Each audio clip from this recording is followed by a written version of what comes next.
Tervetuloa Paremman unen metsästäjien verkkoluentosarjan introluennolle. Tämä ensimmäinen luento on ilmainen ja sä voit sen katsoa niin monta kertaa kuin sinä haluat.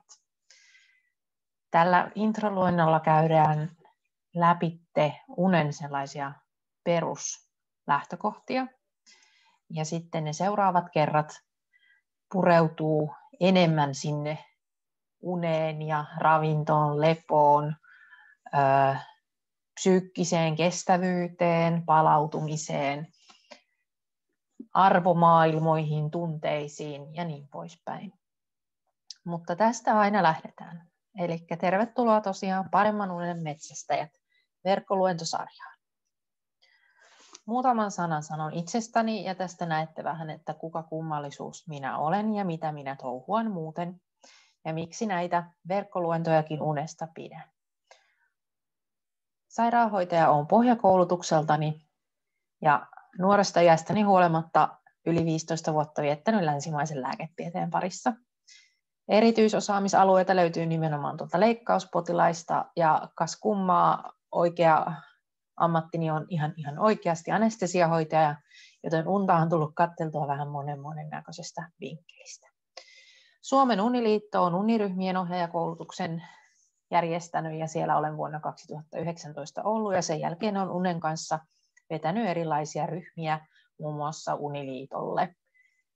Rentoutusryhmiä, läsnäolon ryhmiä, Qigong-ohjaajan toimessa erilaisia vaihtoehtoisia täydentäviä hoitomuotoja, rentoutustekniikoita on ohjaillut tässä nyt useamman vuoden ajan. Ja mut voi tavata muun muassa Pirkan opistolta tai Tampereen kesäyliopistolta tai sitten läsnäolon keskuspesältä täällä Tampereella muun muassa. Mutta mennään itse asiaan. Eli mistä tänään puhutaan? Ja introluennolla puhutaan tosiaan unen fysiologiasta ja rakenteesta. Katsotaan vähän, mikä ihme se unisykli on ja miten se meihin vaikuttaa, minkälaisia rytmejä kropasta löytyy. Puhutaan muutama sana unihäiriöistä, että vähän tiedetään, millä kartalla mennään tai missä vaiheessa tavallaan itse menet. Sanon myös muutaman sanan käypähoitosuosituksesta ja sieltä tulevista arvoista ja näkökulmista ja mitä se antaa ohjetta niin kuin lääkärimaailmaan esimerkiksi unettomuuden hoidossa. Käsitellään aihetta, mikä on unipäiväkirja ja miksi tai miksi ei, sitä kannattaa täyttää, paneudutaan vähän siihen. Ja sitten sanon muutaman sanan itse verkkoluentojen tulevista luennoista, niiden sisällöistä ja ohjeista ja miten niihin osallistutaan. Mutta tähän sanon kuitenkin nyt tässä kohtaa, että näille verkkoluennoille ei kannata lähteä siinä tilanteessa, jos uniongelmia ei ole vielä selvitetty. Eli uniongelmille täytyy löytyä lääketieteellistä selvitystyötä, eli sieltä täytyy olla poissuljettuna joku niin sanottu elimellinen unihäiriön mahdollisuus. Mä palaan tuossa sitten vähän tarkemmin siihen, että mitä se tarkoittaa. Tämän introluennon voit kuunnella kyllä, mutta sitten kannattaa tässä introluennon edetessä miettiä, että olisiko nämä verkkoluennot sinua varten. Saisitko sinä näistä parhaan hyödyn? Muutaman faktan sanon unesta heti tähän alkuun, ennen kuin ruvetaan pyöriin siellä unen rakenteissa ja sykleissä. Valitettava fakta on, että unen ja unettomuuden hoitoon ei ole oikotietä. Eli se tarkoittaa sitä, että vaikka mä tuun tuolla antaan esimerkiksi ravintoon liittyvää ohjausta ja muuta, niin sitä unta ei kannata lähteä niin sanotusti tuunaan ja viilaamaan pilkkua, jos siellä ei ole tietyt unen rakenteelliset palikat halussa. Ja tämä tarkoittaa elämäntapaan liittyviä juttuja.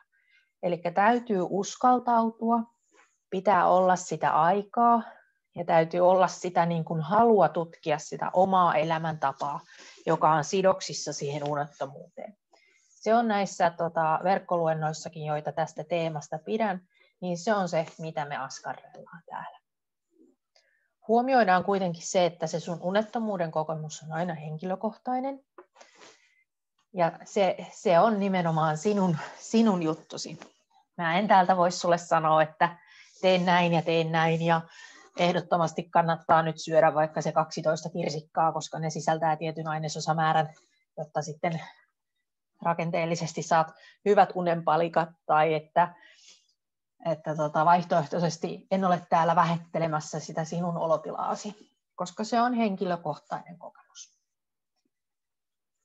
Täydellisen yöunen tavoittelu on usein se, joka itsessään johtaa siihen unettomuuteen. Ja fakta vaan on se, että täydellistä nukkujaa ei ole. Tämä riippuu, keneltä kysytään, koska tässä tullaan tuohon edeltävään ajatukseen, eli unettomuuden kokemus on henkilökohtainen. Mutta jos esimerkiksi vanhoilta pariskunnilta kysyy, josta toinen on nukkunut koko ikänsä täydellisesti ja toinen ei ole nukkunut päivääkään, niin se, joka ei ole nukkunut päivääkään, sanoo, että hän ei voi edes mennä sen toisen viereen nukkumaan, kun häntä ahdistaa se, kun se laittaa päänsä tyynyyn ja silmät kiinni, niin jo kuuluu kuorsaus. Ja tässä tullaan taas siihen, että se unettomuuden kokemus on henkilökohtainen. Eli vaikka se, joka ei nuku, ahdistuu siitä, että toinen mukamas nukkuu, niin ei välttämättä se, joka on kuorsannut siinä vieressä koko yön, niin ei hän välttämättä ole omasta mielestänsä nukkunut. Tai että se hänen unensa olisi ollut sellaista, että hän jaksaisi aamulla sieltä herätä virkeä. Yes. Täydellisen yöunen tavoittelussa älä yritä nukkua ylipäänsä. Jos sä yrität, niin todennäköisempää, että sä epäonnistut, niin aina mennään suuremmalla prosentilla sitä kohtaa. Seuraavaksi siinä on mainittu, että kun unettomuus muuttuu osaksi sinua, on unettomuuden kierre valmis. Eli silloin sä esittelet itsesi jo lähes kahvipöydässä niin, että hei, minä olen Anne ja minä en ole ikinä nukkunut. Tämä tarkoittaa karrikoinnin sitä. Nukkuminen on harjoiteltava taito, eli tämä on se huojentava asia.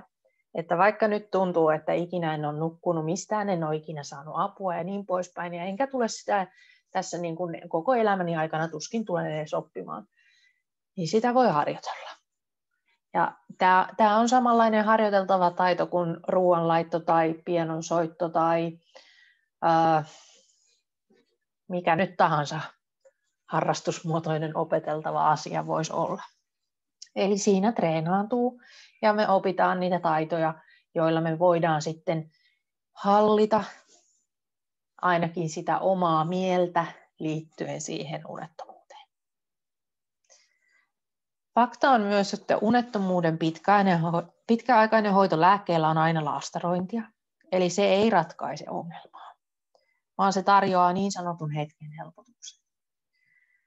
Ja tosiaan että unettomuuden elimellinen ja sairauksista johtuvat syyt tulee aina selvittää ja poissulkea ennakolta, kuten tuossa jo aikaisemmin totesin. Eli nämä on niitä asioita, jotka kannattaa käydä siellä lääkärillä tsekkaamassa ennen kuin lähtee esimerkiksi tälle verkkokurssille pidemmälle kuin tämä intro-luento. Hyvä. Mennään sitten unen fysiologiaan ja itse siihen rakenteeseen.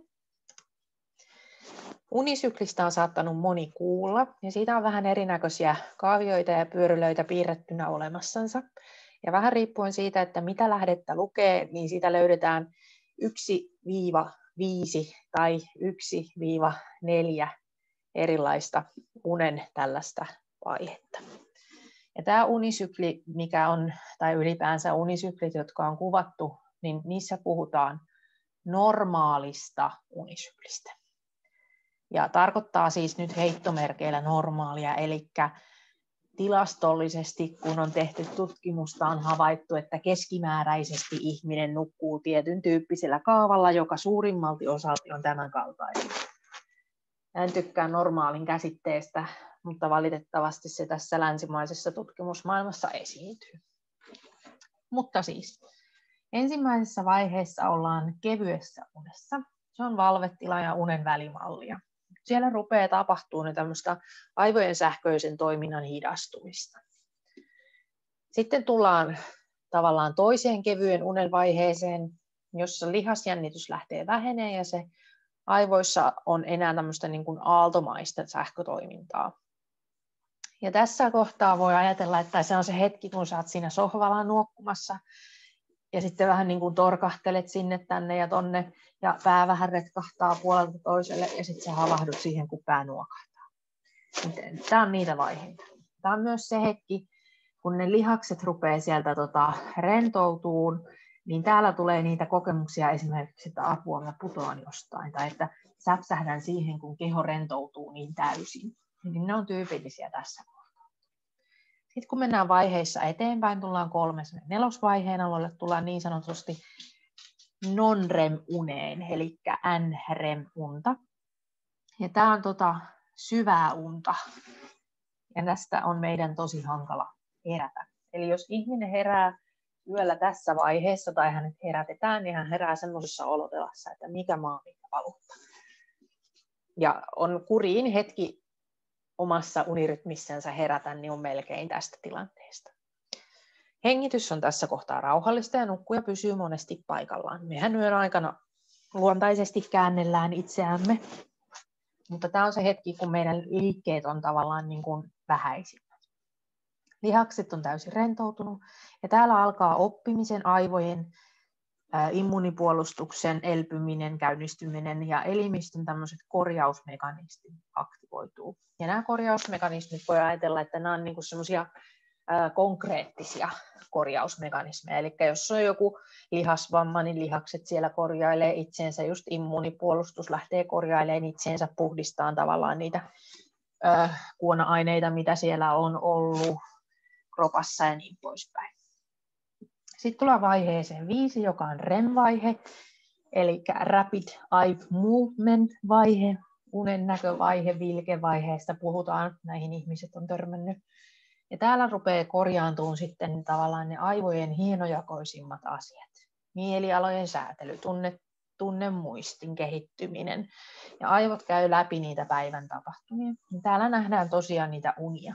Ja yhtä lailla kun päiväaikaa, niin me eläydytään tavallaan siihen, mitä tapahtuu. Eli pulssitaso voi nousta, verenpaine voi nousta, voi tulla tahattomia liikkeitä, silmät liikkuu tavallaan siellä luomien alla ja me eletään sitä unen vaihetta siellä mennessä. Kokonaisuudessaan tämä unisykli on noin 90-110 minuuttia ja se toistuu useamman kerran yössä. Kuten sanoin tuossa aiemmin, niin tämä on suuntaa antava ja tavallaan tämmöinen niin kuin tutkitusti laskennallinen keskiarvo. Sitten kun ruvetaan puhumaan erilaisista unihäiriöistä, niin esimerkiksi kaikki toisissa unihäiriömalleissa näihin unisyklin vaiheisiin ei päästä tämmöisessä järjestyksessä. Sä voit olla ensin 2 ja sitten saat 5 ja sitten saat 1 ja 3 ja 4. Tai sitten sulta puuttuu täysin joku univaihe. Ja esimerkiksi noi unilääkkeiden tai alkoholin käyttö napsii täältä näitä vaiheita lyhkäisemmäksi tai poistaa niitä esimerkiksi kokonaan. Palataan siihen sitten myöhemmin luennoilla. Silloin kun sä tuossa kevyen unen vaiheessa kuljet, niin siellä on kuitenkin aika jo iso vaihteluero, eli 10-25 minuuttia puhutaan semmoista normaalista vaihtelusta jo, on kulunut tähän mennessä aikaa. Syvän unen saavuttamiseksi saattaa mennä 25-45 minuuttia. Ja siitä sitten kohti 110 minuuttia kokonaissyklissänsä. Tärkeintä ehkä, minkä tässä kannattaa tästä kuvasta muistaa, on se, että tuonne on laittanut tuonne vasemmalle puolelle, että normaalissakin unessa on valveilla oloa 5%.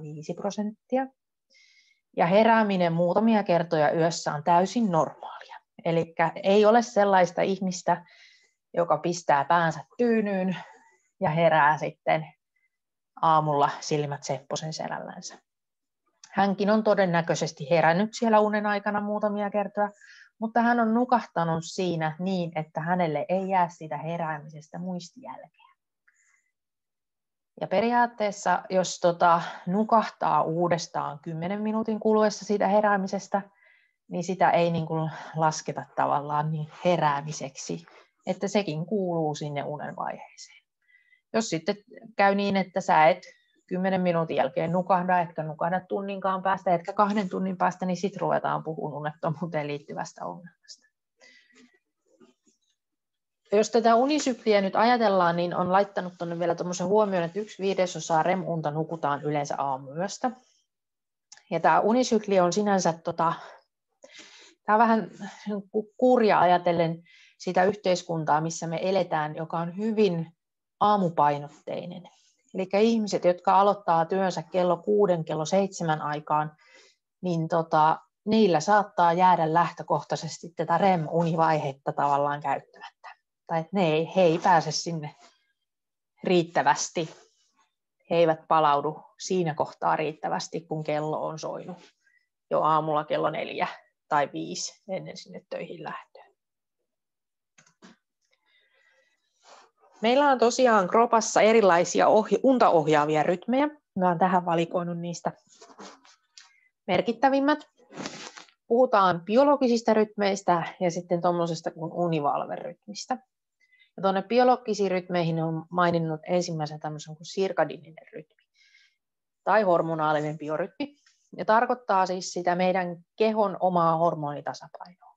Meissä on hormoneja, jotka toimii aamulla ja hormoneja, jotka toimii päivällä ja hormoneja, jotka toimii iltaan ja sitten taas yöhön. Ja niiden tarkoitus on nimensä mukaisesti pyörittää sitä meidän päivärytmiä. Tuossa on 2 tapausta, jotka on tavallaan toisensa vastakohdat osittain, eli kortisolihormoni, josta puhutaan myös tavallaan stressihormonina, mutta se tekee paljon muutakin. Se maailmankaikkeus on paljon muutakin kuin pelkkää stressiä. Ja sitten vastaavasti kasvuhormoni. Kasvuhormoni on sellainen, että sitä erittyy öisin, ja se on meidän korjaavaa toimintaa. Sitä ei juuri muuten pitäisi kropasta erittyä. Kortisoli on taas sitten se hormoni, joka käynnistää meidät aamulla. Ja sen eritys on korkeimmillaan ennen puolta päivää. Eli tämä on esimerkiksi siinä kohtaa sitten, jos käyttää kilpirauhaslääkitystä, tyroksin lääkitystä, niin suositellaan, että esimerkiksi kun käy kilpirauhasarvojensa mittauttamasta, niin suositellaan käyvän ennen kello 10. Liittyy muun muassa tähän kortisolin eritykseen sekä sitten jos kortisolipitoisuuksia mitataan tai käyttää kortisonilääkityksiä, niin niitäkin suositellaan käytettäväksi mieluummin aamusta ja mitattavaksi aamusta, koska sitten nähdään se sun oman luonnollisen hormonitason toiminta siellä parhaiten niissä tutkimuksissa, plus sitten me boostataan sitä kortisonilääkityksellä sitä omaa hormonituotantoa, eikä pistetä sen pakkaa sekaisin käyttämällä sitä sitten esimerkiksi illalla. Toiset on tähän hyvin herkkiä esimerkiksi näihin lääkeasioihin liittyen. Sitten siellä on tämmöinen toinen kuin vuorokausirytmi. Puhutaan biologisesta kellosta. Ei tarkoiteta nyt sitä tikittävää lisääntymiseen liittyvää biologista kelloa. Puhutaan ihan auringonvalolla toimivasta kellosta. Ja tämä on sellainen, joka herättää sut ilman herätyskelloa. Ja tästä voidaan myös käyttää ajatusta sosiaalinen kello. Tuonne on kyllä maininnut tuommoisen hormoniyhdisteenkin kuin dopamiini, jota rupeaa sitten erittyyn kanssa tiettyyn vuorokauden aikaan. Mutta auringonvalo tahdistaa meitä käyntiin ja se on ihan luonnollinen ja ihan evoluutioasia. Eli me ollaan tänne maapallolle päädytty niin kuin muutkin kaikki elää- ja kasvilajit, että me tuohon aurinkoon reagoidaan ja sen mukaan edetään siinä päivässä. Sosiaalinen kello tarkoittaa sitä, että jos olet esimerkiksi 40 vuotta käynyt töissä niin, että jokainen työaamu on alkanut kello 7 ja sä oot siihen kello 7 tottunut herään, niin sitten kun tulee eläkkeelle jääntiaika, niin ei se välttämättä tapahdu ensimmäisen 2-3 viikon aikana se, että nyt kun saisi nukkua pidempään, niin jos sen heräisi vaikka nyt sitten kello 7 tänä aamuna. Tai sosiaalinen kello esimerkiksi pienten lasten perheissä, jolloin se lasten sosiaalinen ja heräämisaikataulut ja kellot vaikuttaa tavallaan sit siihen koko perheen sosiaaliseen kelloon. Toiset on auringonvalolle myös niin herkkiä, että melkein heidän heräämisajastansa pystyy vartin tarkkuudella sanomaan, että koska on auringon nousuaika tänään. Tämäkin on ihan mahdollista. Seuraavana siellä on tämmöinen kuin homeostaattinen rytmi, eli kehon lämpötilaan liittyviä asioita. Meidän kroppa on rakennettu niin, että meidän lämpötila on lämpimillään siinä aamutuimaan, kun ruvetaan oikeasti tekemään asioita. Eli heräillään semmoiseen, jos on joskus kokenut semmoisen herätyksen, että täällä on kuuma ja peitto lentää, se on aika semmoinen tyypillinen siihen, että kroppa pistää sua käyntiin aamulla. Ja se lämpötila lähtee sieltä nouseen ja on korkeimmillaan päivällä ja laskee sitten taas iltaa kohden ja on matalimmillansa tuolla aamuyön tunteina. Mä ajattelin, että jos aamulla on semmoinen hetki, että tuntuu, että täällä on kuuma ja herää siihen, niin iltaa kohden vastaavasti on sitten semmoinen tilanne, että oipas kun täällä vähän, että olisipa kiva laittaa villasukat ja juodaanko vähän lämmintä ja mennäänkö tuohon peiton alle jo vähän sohvan nurkkaan niin kuin lämpöiseen. Eli se keho yrittää sillä ja tavalla niin kuin hidastaa meitä ja valmistaa meitä sitä nukkumista varten. Lämpöasteet, mitä tässä tavallaan nousee, niin ei puhuta edes asteista, että puhutaan semmoisista niin kuin 0,2, 0,3 tyyppisistä astelukemista. Ja tuolla meidän aivoissa on semmoinen kapiskutus kuin hypotalamus, jossa ne lämmönsäätelyt tapahtuu. Eli ei voida sanoa, että sä herät 39 asteen kuumeessa, jotta sä niin kuin aktivoidut päivään päinvastoin. Eli ne on niin kuin tällainen hyvin, hyvin hienovaraisia kehonsäätö- ja reagointimenetelmiä. Sitten siellä on viimeisenä mainittu tuommoinen kuin vireystasorytmi. Ja mä oon laittanut siihen, että noin 12 tunnin kierto. Eli tämän maapallon vuorokausi taitaa olla vähän vaihtelevasti joku 24 tuntia ja minuutteja ja sekunteja päälle. Ja se, että kellossa on 12 tuntia kertaa 2 on täysin ihmisten keksintö. Eli kukaan muu ei ole sitä keksinyt. Ei luonnossa ole varsinaisesti kellon aikaa. Siellä on erinäisiä muita syklejä ja rytmejä.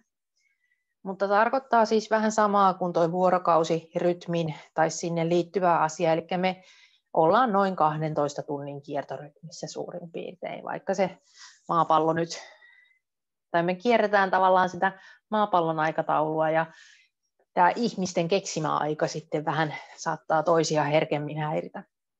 Mutta tarkoittaa myös sitä, että me ollaan vireimmillään siellä aamupäivällä, jolloin pitäisi olla niin kuin aktiivisimmillaan muutenkin, ja väsyneimmillänsä sitten siellä yöllä. Sitten on tuo isoboksi univalverytmi tuossa. Tosiaan tämä liittyy vähän tuohon vireystasorytmiin. Eli vuorokausihan on oikeasti lyhyempi kuin itse meidän biologinen univalverytmi. Ja just tästä syystä toisille tulee herkästi tämmöisiä niin kuin aikaistuneita unijaksoja tai vastaavasti viivästyneitä unijaksoja. Aikaistuneissa unijaksoissa herää aamuyöllä ja uni ei enää sitten tulekaan. Tämä ei tarkoita, että vaikka näin kävisi silloin tällöin, niin sulla olisi lähtökohtaisesti diagnoosina aikaistunut unijakso. Se vaatii vähän ehkä enemmän ennen kuin se saa tämmöisen virallisen diagnoosin. Tai että saisit viivästyneen unijakson diagnoosin siinä kohtaa, kun uni tulee vasta aamuyöllä ja herääminen on lähtökohtaisesti sitten vaikeampaa. Että nämä vaatii sitten, katsotaan sitä käypähoitosuosituksesta muutama juttu, ihan sitten diagnoosikoodeilla oleviin unihäiriöihin. Mutta tosiaan tämmöiset on mahdollisia. Ja nämä häiriöt itsessään aiheuttaa unettomuutta. Väliaikaisesti sekoittuu monesti vuorotyöläisillä. Silloin kun sä oot vähän reissannut ees taas ja sulla on jet lag, tai sitten ihan perinteisesti lomalla. Kesäloma on siihen tyypillinen. Eli silloin sä oot tavallaan elänyt esimerkiksi siinä työrytmiin tai työn sanelemassa vuorokausirytmissä, joka ei välttämättä ole se sinun oman kehosi rytmi, niin sitten käännähdetäänkin sinne oman kehon rytmiin ja tulee tämmöisiä univalverytmin niin kuin probleemia sitten siinä kohtaa, kun pitäisi mennä esimerkiksi takaisin sitten sinne työmaalle, kun loma on loppu. Alimmassa laatikossa on muutama tämmöinen fakta. Aamu- ja iltavirkkuus on perinnöllistä. Ja kurjuutta on se, kuten sanoin tuossa aikaisemmin, että tämmöinen normaali päivätyö, me edetään edelleen hyvin agraaliyhteiskunnallisessa niin kuin vuorokausirytmirakenteessa, niin se kerryttää iltavirkuille univelkaa. Niin siinä vaan käy ennen pitkään. Ikä muuttaa meitä kaikkia enemmän aamuvirkuksi joka tapauksessa. Mutta se ei tarkoita sitä, että kun tulee vaikka 75 vuotta mittariin, niin että kello olisi kääntynyt ihan täysin siihen, että herään joka aamu 5.15. Tätä se ei tarkoita, vaan se hiljalleen lipuu sieltä omasta niin kuin alkuperäisestä kohti sitä aikaisempaa aikaisempaa heräämisaikaa. Tässä on vielä havainnollistettu kuva tuosta päivänkierrosta ja siitä valoisuuden vaihtelusta, miten se vaikuttaa meihin ja miten esimerkiksi kehon lämpötilat siellä kulkee. Tämä on napattu aikanaan Helsingin Sanomien tutkimusartikkelista uneen liittyen. Unihormoni melatoniini, mistä en tuossa vielä maininnut, puhun siitä sitten niillä seuraavilla luennoilla enemmän, niin se alkaa erittyä tuolla iltapäivän puolella. Eli se laittaa meitä sitten nukkumaan. Ja samoin sitten tuossa mainittu kortisoli, joka tässäkin on mainittu stressihormonina, niin lähtee sitten aktivoitumaan siellä vastavuoroisesti kello 6 paikkeilla aamupuolella eteenpäin. Tästä näkyy myös yleisimmät syvän unen vaiheet, vireystilan korkeimmat vaiheet ja niin poispäin. Vieressä on sitten kuitenkin kuva tämmöisestä kuin unipaine. Ja tämä on se, mikä on se viimeinen, jos nämä aikaisemmatkaan rytmit ei oikein tahdo siellä niin kuin pyöriä mihinkään suuntaan eikä laita meitä nukkuun, niin unipaine on se, joka laittaa. Ja se ajaa meidät sinne. Eli tämä voisi ajatella niin, että kun sä aamulla heräät, niin sun selässä on tyhjä reppu.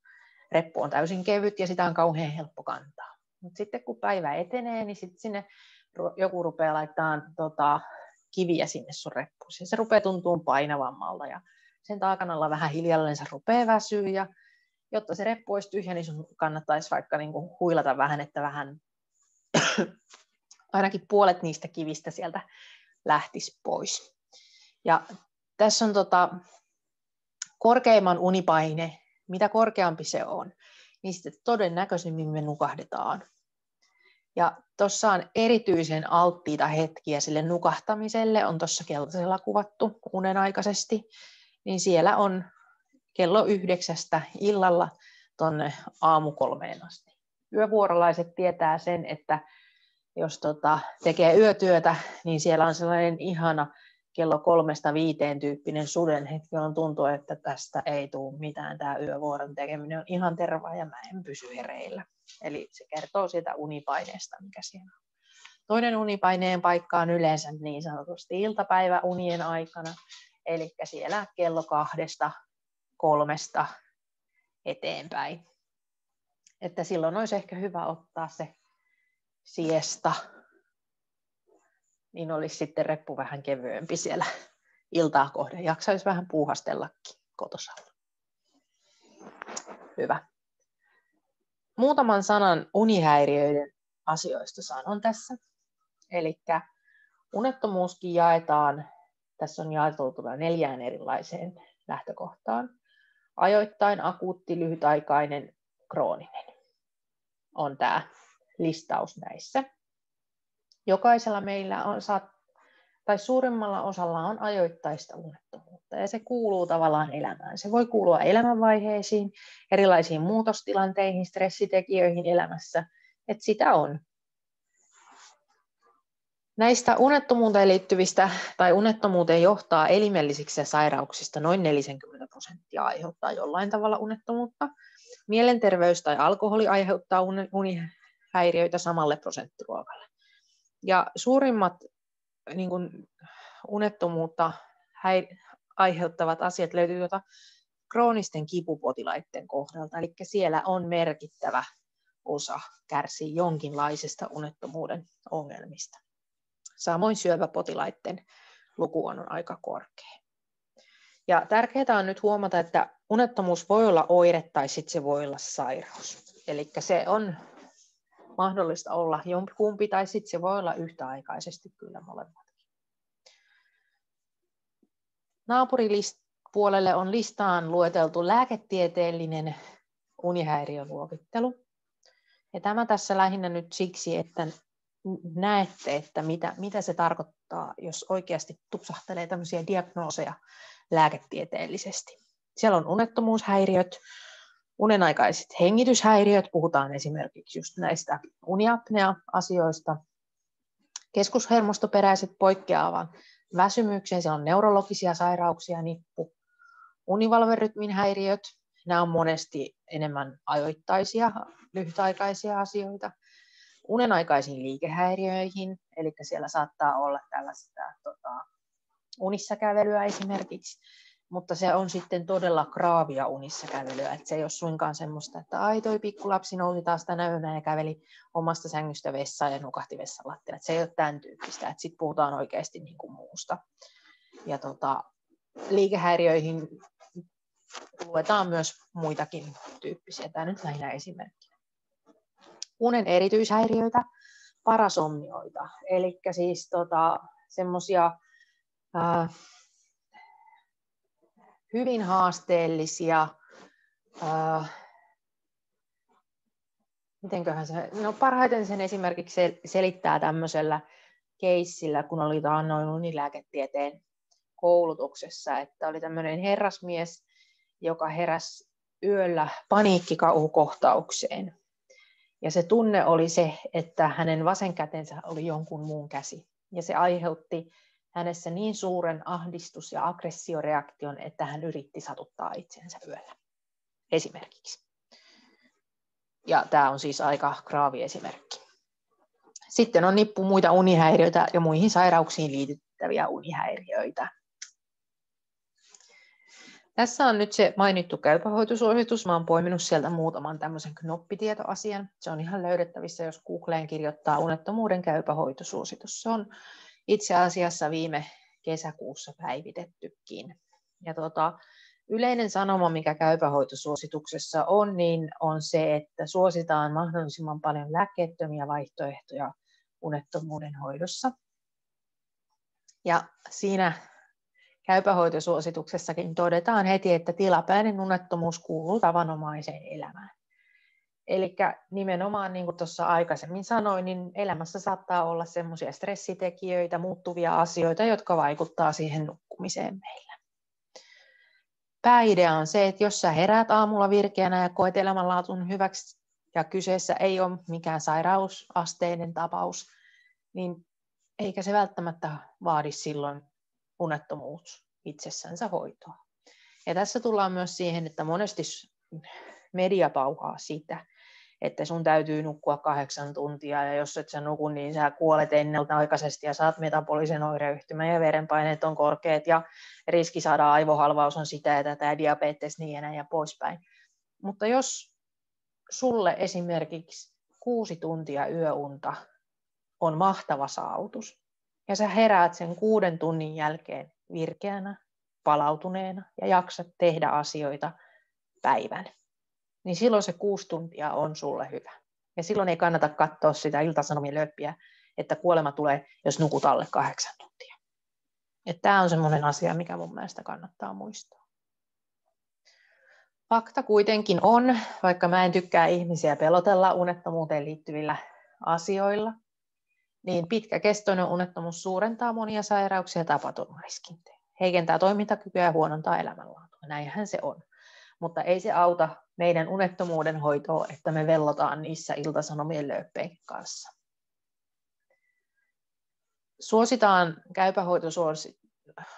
Käypähoitosuositus suosittaa mahdollisimman varhaista puuttumista siihen unettomuuteen, eli ei päästetä sitä sinne krooniseen vaiheeseen missään kohtaa, jolloin ne hallintatekijöiden löytäminen on paljon haastavampaa. Tilapäisen unettomuuden ensisijainen hoito on nimenomaan lääkkeetön hoito, kuten tuossa sanoin, ja tätä se käypähoitosuositus rummuttaa. Tärkeää kuitenkin edelleen on se, että taustalla mahdolliset olevat sairaudet tulee hoitaa asianmukaisesti. Ja tässä on nyt se pointti, että silloin kun ihminen esimerkiksi soittaa ensiapuun ja kertoo, että mä en ole 5 päivään nukkunut, on ahdistunut siitä tilanteestansa, itkee siellä puhelimessa ja sulla ei ole hoitohenkilökunnan edustajana, sulla ei ole hirveästi siihen mahdollisuutta, kuin antaa päivystävän lääkärin aika.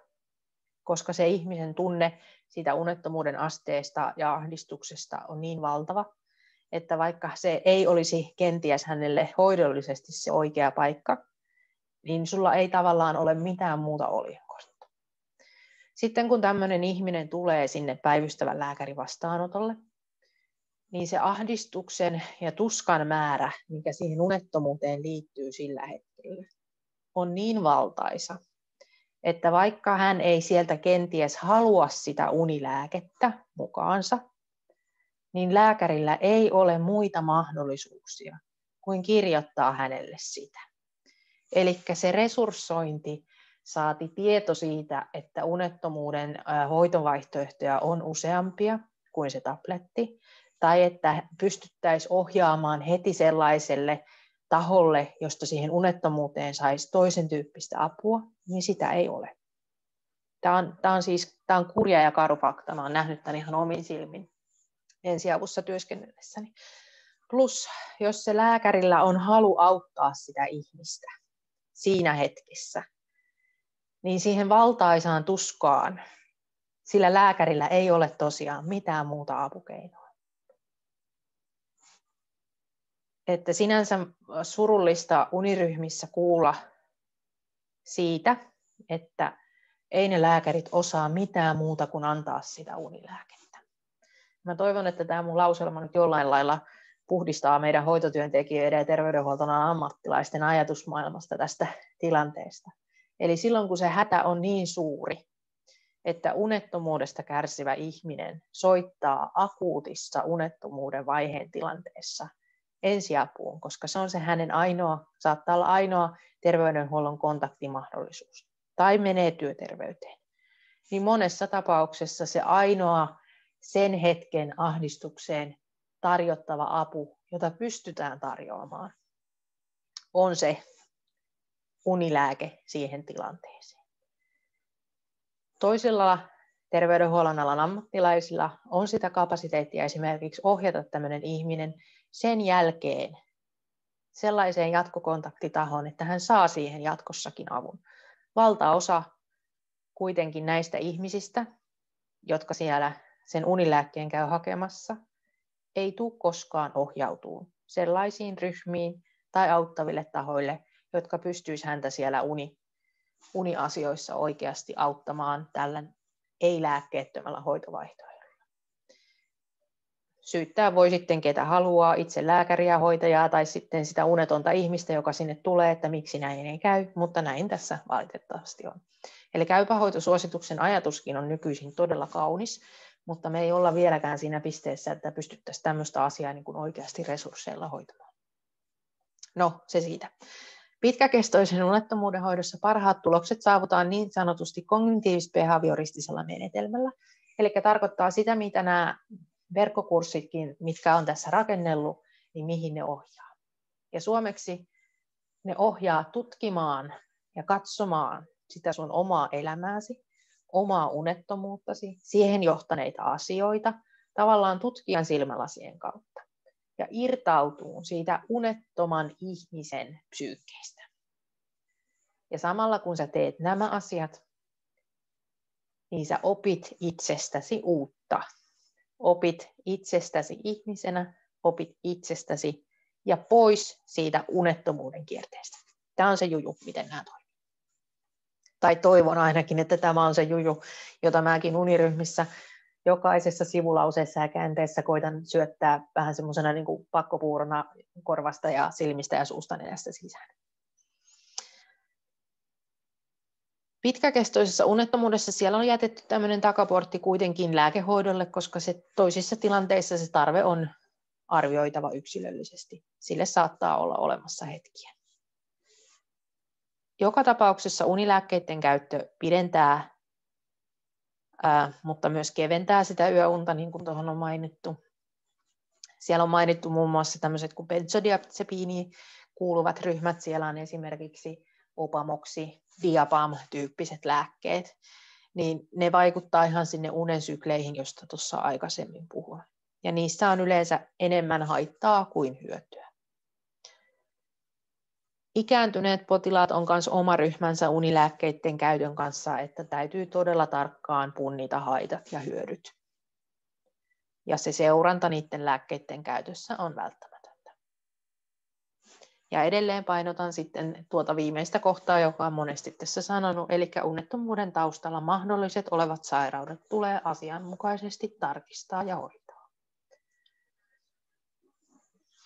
Sitten sanon muutaman sanan unipäiväkirjasta, joka on se työväline, joka kulkee tässä verkkokurssien aikana matkassa mukana koko ajan.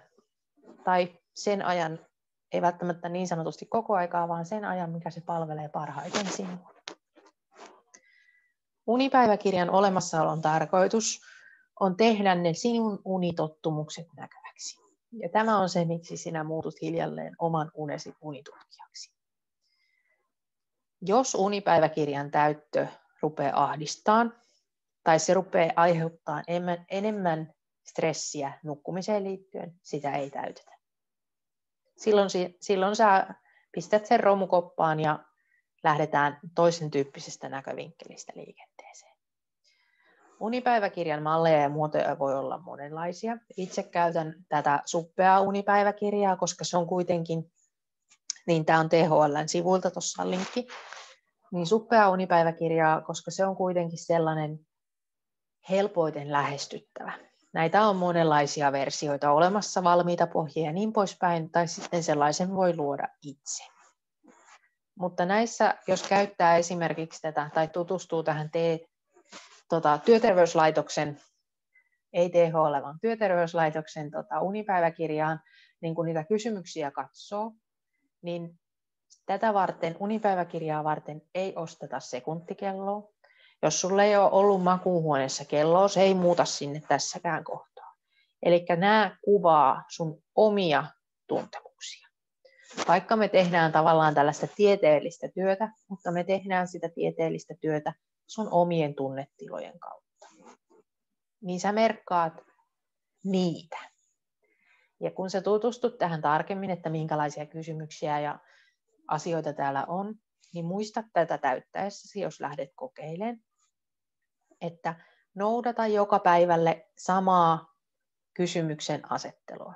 Eli kun siellä on esimerkiksi kysymys, että mihin aikaan menit nukkumaan, niin päätät, että tarkoittaako se sitä, että onko tämä se hetki, kun minä olen laittanut pääni tyynyyn ja valot pois makuuhuoneesta, vai onko se tämä hetki, kun sinä olet oikeasti nukahtanut. Eli semmoinen tietty johdonmukaisuus sitten, kun tätä lähtee. Mutta tässä tosiaan tärkein asia on se, että tämä on sun oman unesi väline. Jos tämä rupeaa ahdistamaan ja häiritsemään sun unta, ja sä mietit tätä aamulla, että meniköhän tämä nyt oikein, tai itse asiassa sä heräät yöllä siihen, että mä en ole nyt ihan varma, että pitäisikö mun täyttää se unipäiväkirja tässä kohtaa, vai mitä mä teen, ja onkohan tämä herääminen laskettavissa oikeasti heräämiseksi, vai eikö heräämiseksi, niin tätä ei täytetä. Silloin me mietitään jonkinnäköistä muun tyyppistä ratkaisua sen unen mittaamiseen. Tässä on sama dia uudestaan kuin mulla oli alussa. Eli palataan muutamaan faktaan unesta uudemman kerran. Uneen ja unettomuuden hoitoon ei ole oikotietä. Edelleenkään. Sitä ei ole. Ja monesti uniryhmissä olevatkin ihmiset, niin se, että ne tämän iskostaa, niin on valtaisa asia. Ja vielä valtaisampaa on se, että sä jaksat sinnikkäästi opetella, harjoitella, tutkia ja katsoa niitä sun omia elämäntapoja. Se on se ajatus. Toimintamallien tarkastelu, oman unen katsominen ja itsensä irtauttaminen siitä unettoman minän roolista. Harjoiteltava taito.